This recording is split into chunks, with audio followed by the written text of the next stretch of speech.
Aujourd'hui, tu as sûrement lu le titre, on va voir pourquoi louer son matériel de son quand on travaille en musique.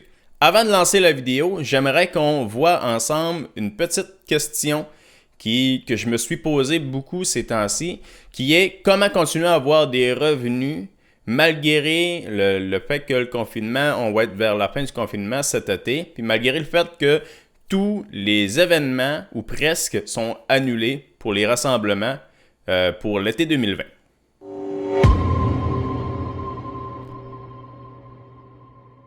Salut, moi c'est Marc-Alex, j'aide les gens à vivre de la musique en développant leur côté entrepreneur. La situation en ce moment, on est pendant le confinement et les événements de cet été, en été 2020, sont annulés. Okay?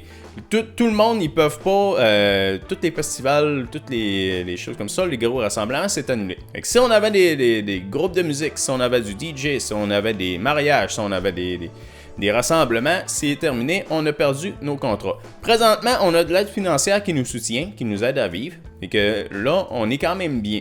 Mais cette aide financière-là, elle va avoir une fin. Pour ici, c'est 4 mois. Je ne sais pas si c'est la même chose pour en France, mais un jour, on n'aura plus cette aide financière-là. Une chose qui va arriver, c'est que les gens, ils n'auront pas d'événements à aller.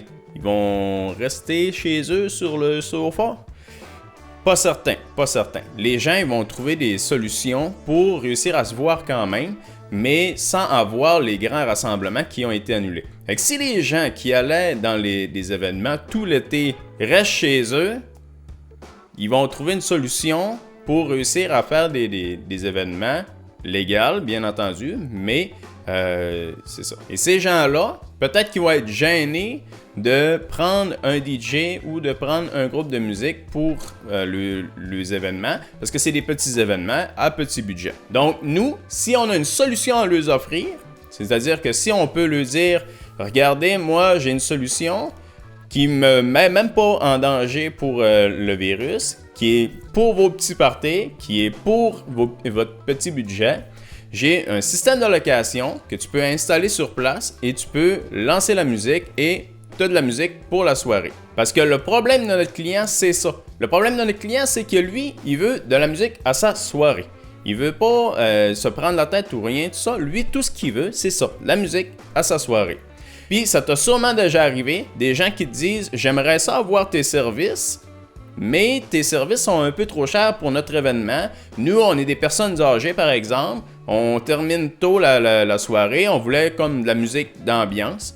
Ou encore les petits parties de famille qui sont prêts à avoir de la musique, qui prendraient un système de son avec de la musique, mais qui ne prendraient pas nécessairement un DJ. Je me suis justement posé la question au cours de la dernière année pour mes clients qui voulaient que je bride mes prix. Et une chose que je ne me suis jamais décidé à faire, c'est de baisser mes prix drastiquement pour répondre à ce besoin-là.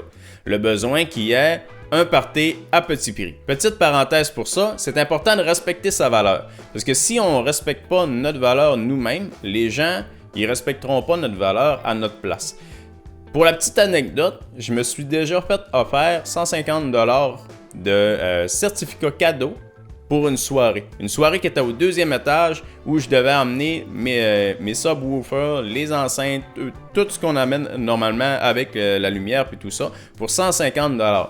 Puis son argument c'était « Oui, mais on n'a pas des gros budgets, puis ça va te faire une visibilité. » La visibilité, c'est comme n'importe quoi. Si tu dis à un cook « Viens faire à manger dans ma maison, tu vas avoir de la visibilité », il n'acceptera pas, ben nous non plus. Mais derrière ça se cache un réel besoin qui est à combler. Nous, notre job, c'est d'avoir une solution pour ce besoin-là. Puis c'est ça que je t'offre aujourd'hui. C'est la solution, c'est de louer ton matériel que tu ne te sers pas pour combler ce besoin-là. Et là, tu vas me dire, ben oui, mais la location de matériel audio, ça existe déjà. Les grandes entreprises, ils le font. Pourquoi moi, je ferais différent? Justement, on va faire différent. Parce que les entreprises qui font de la location, ils s'adressent plus aux professionnels. Ils ne s'adressent pas aux clients que lui, il veut un système de son dans le coin de son salon ou dans le coin de sa cour pour mettre de la musique. Ils s'adressent aux personnes qui sont comme toi, qui sont prêtes à aller faire des contrats pour d'autres. Mais en s'adressant à ces personnes-là, ils n'offrent pas des tout inclus. il offre, par exemple, le SM58 à 35$, la console Yamaha à 50$, la colonne de son à 35$ avec l'autre colonne de son à 35$. Tu veux-tu des pieds? Oui, tu veux des pieds. Bon, là, c'est 15$ par pied. Là, tu vois le principe que je veux dire. C'est que c'est pas facile d'approche pour quelqu'un qui s'y connaît pas. Notre solution qu'on va leur offrir, c'est un tout en un. Puis, en même temps, on passe notre matériel. Donc, voici mes conseils pour faire la location de ton matériel de son. Première des choses, c'est faire la location du matériel que tu as déjà. S'il te manque des choses, tu peux ajouter des choses, mais équipe-toi pas pour faire de la location. C'est quelque chose pour rentabiliser ton matériel déjà existant, mais c'est pas quelque chose pour lancer du matériel flambant neuf. Puis, c'est ça. Deuxième conseil, ça va être de faire différent des gros. C'est-à-dire, si les gros, ils proposent des listes complètes, nous, on va proposer un clé en main. C'est-à-dire qu'on va faire un package qui va avoir, par exemple, 2 enceintes avec les pieds, les fils, puis tout ça. Les gros, ils le font aussi, mais nous, on va aller un peu plus loin en proposant un procédurier, comment l'installer et aussi la musique pour mettre, puis tout ça. Justement, j'ai passé sur le 3e point en parlant du 2e, c'est offrir une solution clé en main, parce que les gens, si on s'en va sur les sites des gros, les gros qui font de la location, on se rend compte rapidement qu'il y a beaucoup de listes, puis il est d'un côté, puis de l'autre, puis on ne sait pas trop. Même quelqu'un qui connaît le son, les kits de son, puis tout ça, qui travaille là-dedans, peut déjà s'y perdre. Par exemple, quand on connaît les kits de son, tout ça, on préfère des fois appeler et dire j'ai besoin de ça, à la place d'aller sur le site et d'essayer de trouver qu'est-ce que tu as de besoin. J'ai vu aussi des locations qui étaient un petit peu tout en un, avec 2 colonnes, par exemple, avec des pieds, des fils, puis tout ça. Mais les platines qui étaient proposées avec ça, c'était des CDJ 2000. Les CDJ 2000, ton client, lui, c'est un petit peu peut-être trop avancé pour lui. Fait que nous, on va mettre quelque chose qui est facile à mettre en place, où il pèse supplé. C'est parti. Prochain conseil, c'est de protéger ton matériel le plus possible et de te protéger légalement avec un contrat de location. Si tu ne fais pas ça, la personne part avec ton matériel, a beau t'avoir donné l'argent pour la location, l'argent de la location ne vaut pas du tout le prix de la location du matériel que tu envoies. Puis si la personne ne te rapporte pas le matériel ou oublie de te rapporter un fil ou ça, il faut se protéger contre ça. Pour ça, on va se protéger avec un contrat de location que tu peux faire vérifier par des personnes qui sont en droit pour être certain que c'est bon. Puis le matériel que nous, on envoie, parce que les personnes, eux, ils vont l'installer, ils vont le déplacer, ils vont boire de l'alcool. Fait qu'on va essayer de blinder, si on veut, notre matériel. Par exemple, si tu as un iPad que tu envoies, tu vas mettre un case de iPad qui peut être passer par un tank dessus. Si tu as des enceintes de son, tu vas essayer de boucher derrière. En tout cas, on essaie de faire en sorte que notre matériel soit le plus intouchable possible. Le prochain conseil, c'est d'expliquer détail par détail tout ce que le client va avoir besoin de faire. Plus c'est détaillé, plus ça va être simple pour le client. Étape numéro 1, prendre le pied dans tes mains. J'exagère, mais c'est presque ça. OK?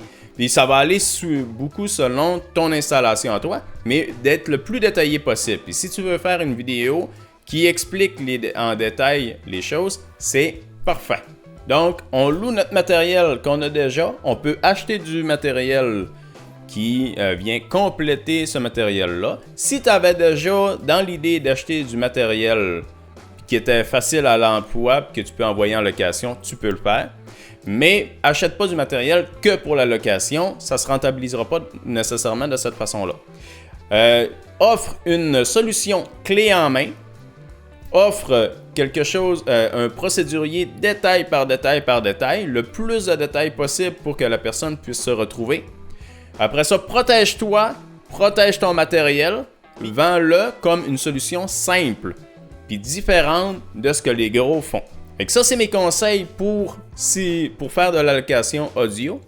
Si ça t'intéresse d'en savoir plus, j'ai fait une formation sur le sujet, location 2.0. J'explique vraiment plus en détail tous les aspects de tout ça.